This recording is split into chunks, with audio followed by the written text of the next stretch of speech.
Hey everyone, Kaleigh here with Emily Van Busker. We are at Sanford Stadium where number 3 Georgia just defeated Middle Tennessee by a score of 49-7. Now this was the outcome everybody expected given Georgia was favored by so many points, but we were able to catch up with Middle Tennessee head coach Rick Stockstill before the game, and he said his guys were fired up, so we thought maybe we'd see a little bit of a push from Middle Tennessee's offense given Brent Stockstill's penchant for points.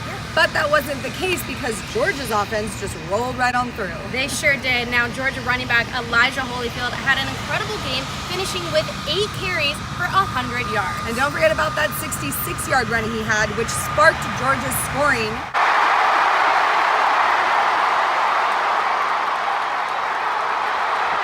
Including the first touchdown of the game from wide receiver Mecole Hardman.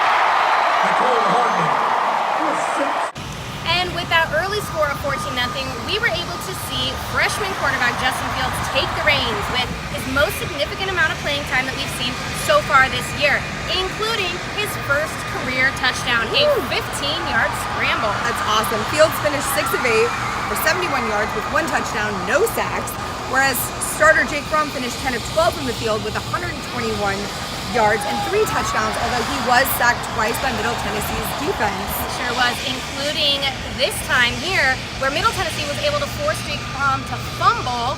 Unfortunately for the Blue Raiders, it was recovered by Georgia. Ultimately, though, the SEC proved to be too strong for the Conference USA underdogs. Now, Georgia will look ahead to next week as they prepare for important SEC opponent in Missouri. Emily, what can you expect as they travel out there? I think the biggest thing for Kirby Smart is that he wants his team to clean up the mistakes. There were a lot of penalties today that were unnecessary, and the quarterback stuff with the turnovers and the losing the ball, that's going to have to be shored up when you go into another team's environment. It's one thing here at home, it's a whole nother on the road in the SEC.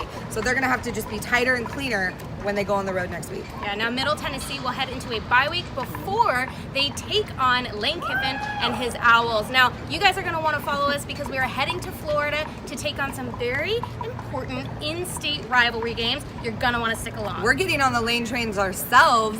We're heading to Orlando for UCF versus FAU, and then we're doing double duty next weekend and catching Miami versus FIU, a bunch of in-state, down and dirty rivalry games. We can't wait, so stay with us. Stay tuned and stay sassy.